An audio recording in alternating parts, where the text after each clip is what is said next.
All right, good morning. This is going to be a quick overview of the seventh president of the United States, Andrew Jackson, and probably one of the most controversial that we'll see in this course.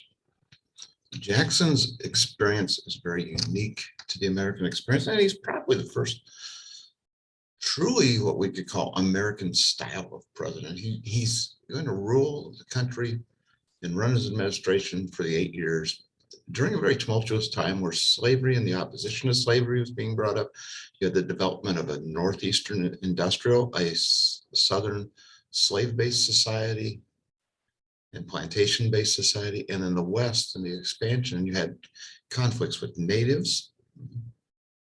You had conflicts within the party. It's coming out of this era of good feelings where there was only really one party after 1815, and that was the Democratic Republicans, the Jacksonian Jefferson type of background. And it was a rise of great populism. More states allowed people to vote, men to vote over 21. They waived property requirements.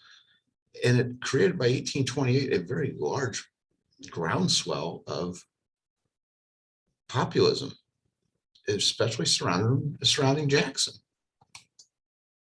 So let's move to this. This is a quick little thing I found on the internet, just kind of a neat thing. His popularity was very regional before 1812. The War of 1812 brought him to great popularity, not only for defeating the British at the Battle of New Orleans, which most people say ended the War of 1812. No, the battle actually happened after the Treaty of Ghent, which is really unusual, but due to the circumstances, it was normal. But he also was fighting the Red Sticks War in 1814, which he was trying to clear out the Creeks, the Red Stick tribe of the Creek Indians. And he got notoriety for that, and was really, his background is everything. He's known for tragedy. He's also known for triumph. So, to say a person is a product of their experiences is nothing unusual for Jackson. Born to Scotch-Irish immigrants in 1765, in March of 1765, his father died in a lumber accident 3 weeks prior to Jackson's birth, so he never knew his father. His siblings and his mother moved in with a relative. In this Waxhaw district, it was primarily Scots-Irish. It was a lot of roughshod, if you want to call it a roughshod area of the colonies. It's the backwoods where they have to fight natives constantly. His mother wanted him to be a minister. Well, and he was tutored. He learned English and math and Latin, Greek letters. He learned all those from a minister, but his temperament just was not going to allow him to be a minister. He was too hot-headed. And during the Revolution, him and his brother, his older brother, were basically spies. They were spies in the Deep South for the rebels.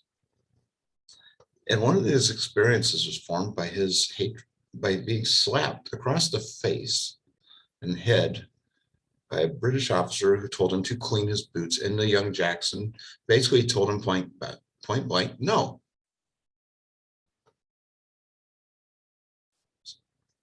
After that, his formulation of British values that were he associated with the East, the idea of political privilege, wealth, is going to be formed by this, which is ironic because he was a frontier aristocrat. He had money. He was wealthy, but that was in due part to moving to Tennessee and marrying a young lady named Rachel Donaldson Robards, who was in the process of getting a divorce. In 1796, he fell in love with this young lady. They snuck off to Spanish territory, which is basically Mississippi at the time. 1796, got married. And this would come back to create a political issue later on for Jackson. although it took several years, almost 30 years, to come up as a political issue. This is the key moments, obviously, the incident with the British officer at age 13, his marriage, and he had a deep devotion for Rachel. There's no doubt about it. Some of the best works for Jackson are done by a guy named Robert Remini. He was the librarian to the House of Representatives. He also has written numerous books on Jackson prior to his death. H.W. Brands was very good on Jackson. Who else? John Meacham. And I'll post eventually a link to some of these in the course so you can find some more information on excerpts. In the War of 1812, he was, like I said, a hero to some, not if you were native.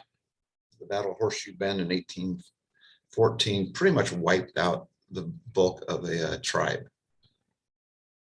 He also was very paternal towards the natives. He took in and he adopted a very young native boy whose parents his troops had killed just prior to that. He was a judge, military commander in Florida for about a year as we took over from the Spanish. But he ran for president, and the Democratic Republicans in 1824 believed in the caucus system.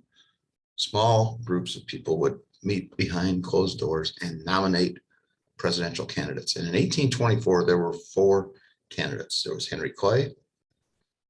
There was William Crawford of Georgia, John Quincy Adams from the Northeast, and then, of course, Jackson. And to win an election, you had to have a majority of the Electoral College. Well, the problem was, through this campaign, Jackson won the popular vote, but did not have enough electoral votes to win. Thus, it went to the House of Representatives, where every state had 1 vote. And Clay was the Speaker of the House, so he controlled the process and hated Jackson with a passion. And part of the problem here is very simple. Crawford was out. Crawford was dead last in the little. He was at the bottom of the 4, so he was no factor. Clay was third, but he controlled the process, and he worked a deal out with supposedly a deal beforehand that John Quincy Adams wins the election in the House of Representatives, a contested election. Shortly thereafter, Adams names Clay the Secretary of State, which, by the way, Secretary of State was the next stepping stone to the presidency. If you look at it, Jefferson was a Secretary of State, Madison was a Secretary of State, Monroe, John Quincy Adams. Everyone before Adams, except for John Adams, his father, had been a Secretary of State. And Jackson's followers called this the corrupt bargain, and vowed vengeance. And those Jackson supporters in Congress they created this huge tariff and made it look like Jackson supporters were just playing the victim. And the tariff came back to backfire on Adams. So we get to the election of 1828 and talk about dirty elections. Holy moly. This was probably the filthiest election of all time. The campaign began. This is when Jackson's marriage to Rachel came up, the fact that she was a bigamist because she was still married to Jason Robards at the same time. He did not file the divorce papers in time. The divorce did get finalized, but the fact of the matter is that she technically was married to 2 men at the same time. And they hammered on this. Why didn't they hammer on this in 1824? It's because they knew Jackson was probably going to win the election. Well, Jackson wins the election very handily. And right before the end of the year in 1828, Rachel dies of basically a heart attack, the stress. And Jackson vowed that he would basically pay back all his enemies. Very much a vindictive character, which is not unusual because he got the duels with people over the littlest things when he was younger. So he gets to Washington, doesn't sleep in the White House the night of the inauguration because the big party's going on. He appoints his buddies to be an informal cabinet. His formal cabinet was horrible. Probably the only one of good note to it was Martin Van Buren, and Martin and him really worked close together through one key point here. He had a vice president he didn't agree with. But his kitchen cabinet is his buddies who basically kept him, he had breakfast with. Had it in the kitchen of the White House. Very informal. Dealing with Calhoun, he had to deal with the nullification crisis, which dealt with enforcing the tariff. Calhoun threatened secession, and Jackson sent troops. He sent troops to Charleston to make sure they collected the tariff at the island. He didn't send troops to go fight the war. It was close, but he said if he had the chance, he'd go to South Carolina himself and hang Calhoun from the highest tree. In fact, when he left office, he said his biggest regrets was he didn't shoot Clay and hang Calhoun. And then there's the Peggy Eaton affair, better known as the Petticoat affair. And this deals with a young gal named Margaret Eaton, who was married to Jackson's Secretary of War, John Eaton, whose first husband, John Timberlake, died of mysterious circumstances. And that whether there had been an affair going on between Eaton and Peggy Timberlake was another story. There's an entire video on this that I'll have to load up as well.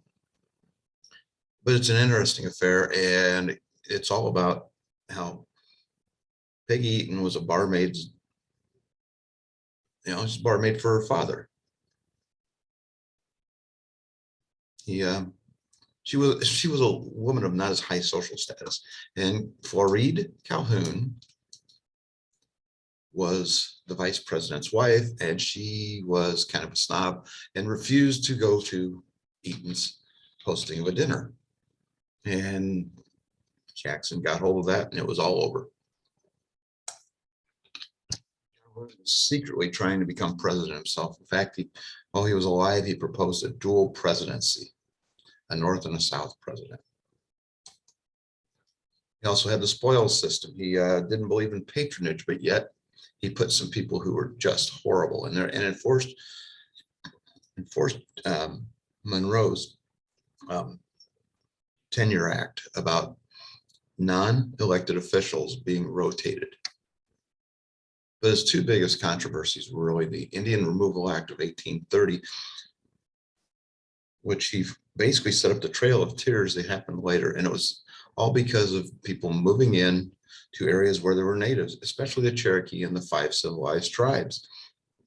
And what you get here is that Jackson, in essence, taking that paternalism, says, I'm doing this to protect them. Let's move them west. Well, eventually by 1838, they got moved to Arkansas under Martin Van Buren. Had several court cases that should have gotten him impeached when he basically told his surroundings and his people there that John Marshall has made his decision to let him enforce it in the case of Worcester versus Georgia.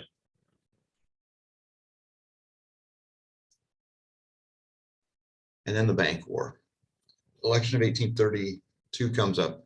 Calhoun's out. Clay wants to run as president. They work away to try to recharter the Bank of the U.S. 4 years early, thinking the bank veto will backfire on Jackson, and it did exactly the reverse. It made him even more popular because Jackson hated banks, saw him as a fourth branch of the government. He had dealt with them. He'd gone almost bankrupt several times in the 1790s and early 1800s. So he vetoes the bank charter. Means it's going to expire in 1836. It's going to die off. But then there's a bank war with Nicholas Biddle, the director of the Bank of the United States. And it comes down to, okay, we're going to pull our deposits out Jackson pulls deposits out. They put them in the state banks or pet banks. Biddle calls in all the loans on these farmers. Jackson says only loans and land can be done in hard coin, no paper money, because it's just inflationary. And believe it or not, Jackson actually was able to pay off the debt for the first time in United States history, about the only time in 1835. But all of this created problems that when Jackson left, all hell broke loose. You take this, you add an expansion. Jackson basically took the Texas question, dealing with slavery, and said, look, I'm going to wait on this one. He did not recognize the Republic of Texas until it was on his way out. Jackson was often called a tyrant, a king. And this pretty much shows how his beliefs was. He was a nationalist, but yet believed in states' rights. He was basically an enigma in a way. And with all this, we will end this one, and we'll see you later.